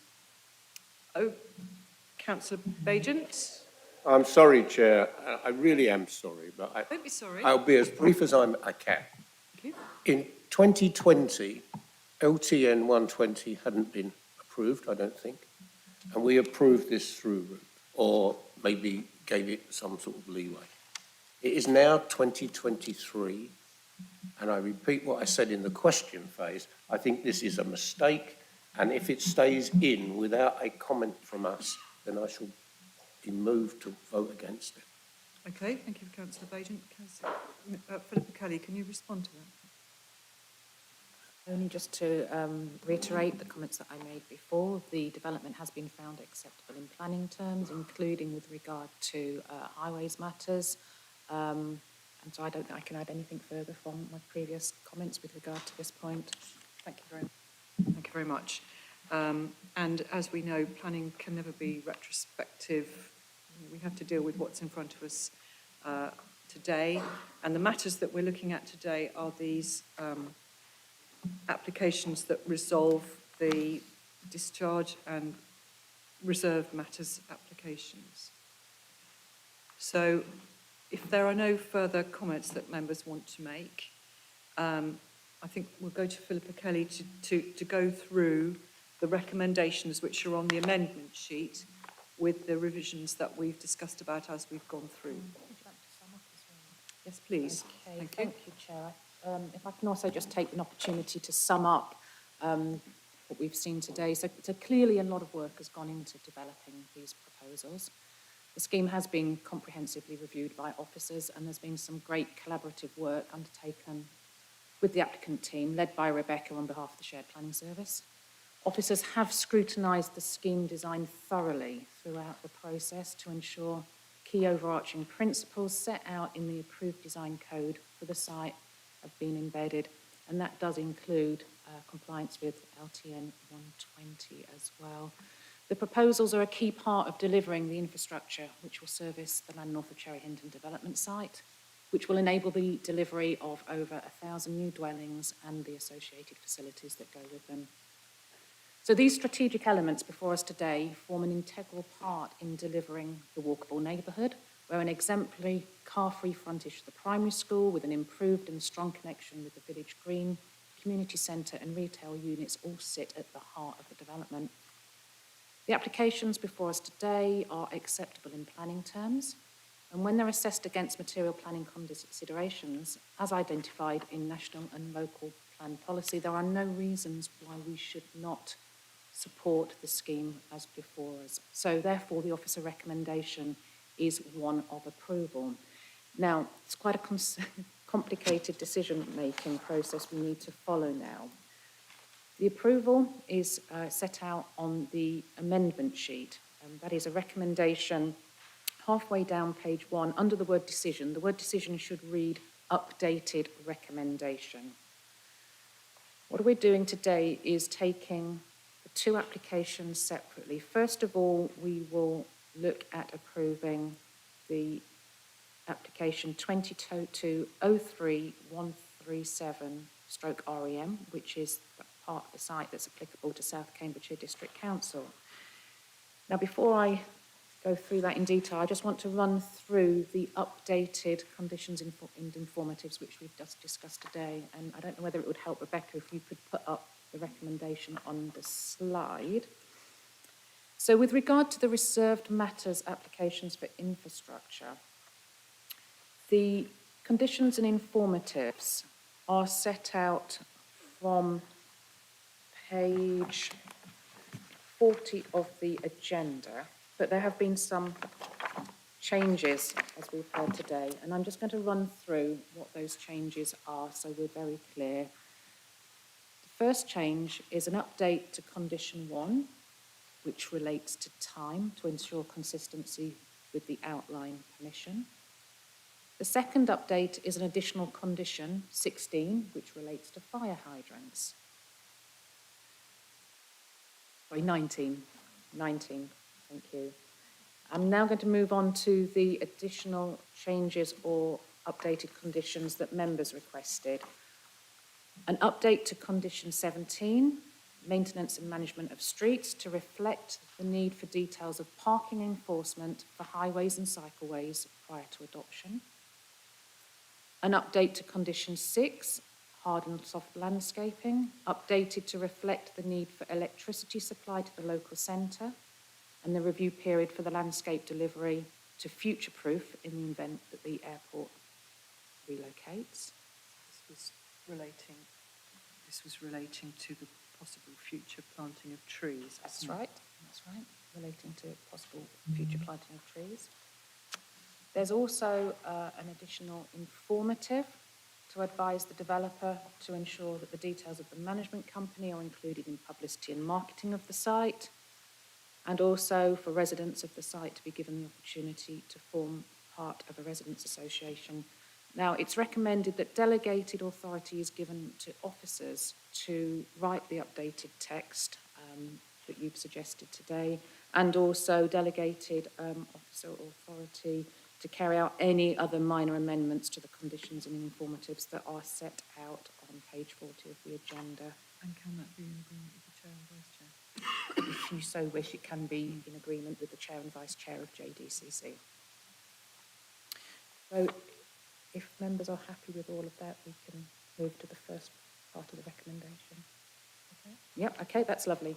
Okay, so the first part of the decision is to approve application 2203-137 REM, subject to the conditions and informatives as I've described with the updates that I've verbally updated you, and as forms the basis of page 40 of the agenda onwards, with delegated authority to carry out minor amendments to the conditions and informatives and include others considered appropriate and necessary with chair and vice chair approval prior to the issuing of the planning permission.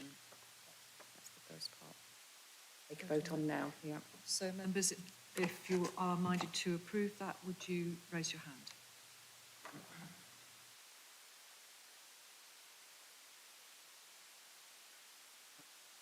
It's 9, Chair. So that's, and those who wish to object or abstain. So that's one abstention.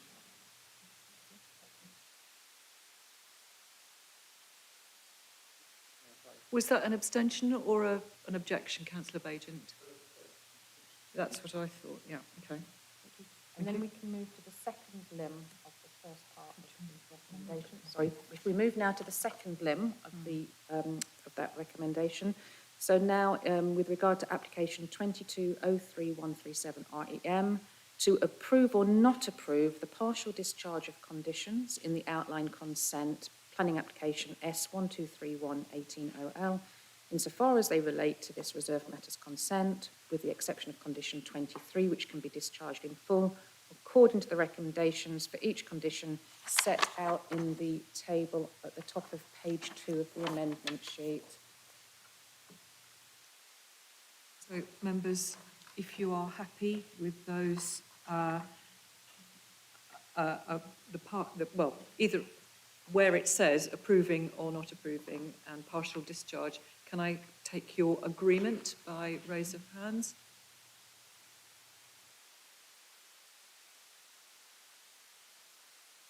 Chair. And anyone wishing to object? Object, so that's one objection. And any abstentions? There won't be. Okay, thank you very much. Thank you. And now we move on to the second application, which we are determining. Oh, sorry, thank you. And now we're moving on to the second application, which we're determining today, which is application reference 2203-140 REM, which was the application to Cambridge City Council. The first part is to approve reserved matters application 220314 REM, subject to conditions and informatives as set out in section 28 of the officer report, subject to those updates, which I'm going to go through again just for the avoidance of doubt. An update to condition 1 relating to time, an additional condition relating to fire hydrants, number 19, an update to condition 17, maintenance and management of streets, to reflect the need for details of parking enforcement of the highways and cycleways prior to adoption, an update to condition 6, hard and soft landscaping, to reflect the need for electricity supply and the review period for landscape delivery, including tree planting in the event the airport relocates, and an additional informative, the advisory note to the developer regarding the management company. That will be delegated to officers, the precise wording, with chair and vice chair approval of the final suite of plan conditions and informatives prior to the issuing of that planning permission. Thank you. So members in favour, if you'd like to put up your hands. Fine. Anyone wishing to object? None. And abstain? 1.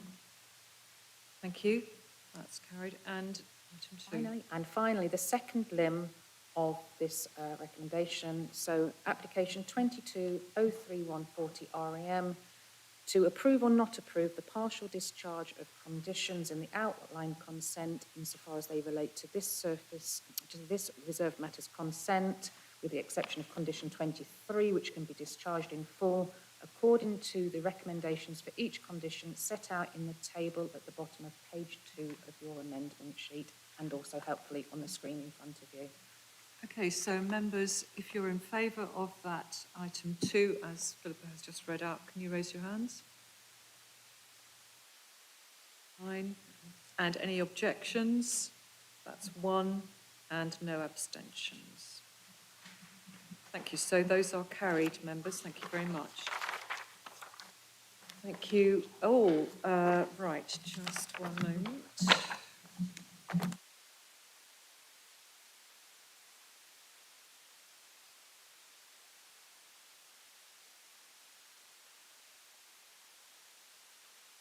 So members, thank you very much. I'm glad we've proceeded with that. And could I remind members that there is an extra Joint Development Control Committee meeting taking place next Wednesday, the 22nd of March. If members are unable to attend this meeting, please could they liaise with their alternates to ensure that the meeting is quorate and can go ahead. And could I ask that councillors take the opportunity to take their paperwork for that meeting from James with you, please. Obviously, members who aren't attending today, who will be taking part in that meeting, will be posted their papers, but if you could take the papers from James, that would be helpful. So, members, thank you. Can I now conclude the Joint Development Control Committee at 12:47? And can I ask that members take their rubbish away, dispose of it in the bin, etc., and be the normal, courteous people you would about taking things out of this room? Could you end the live stream? Thank you. Thank you very much. Thank you, members, for your attention today and for all your useful questions. Thank you, members. And could I just quickly make one final public service announcement? Members, sorry. could you just listen to Philippa for a moment, please? Really sorry, just one final reminder. The 5th of April, JDCC, it's looking like it will be quite a lengthy agenda. We're looking like 3 items on that agenda, so please be prepared to spend the whole day with us here in the chamber on the 5th of April. If you're not able to attend, please could subs be arranged for that meeting. We'll be selling tickets. Right. Okay. Thank you very much, members. Thank you, Sean. So I won't be available on the 22nd. We'll see you on the 5th of April. Thank you. Nice work.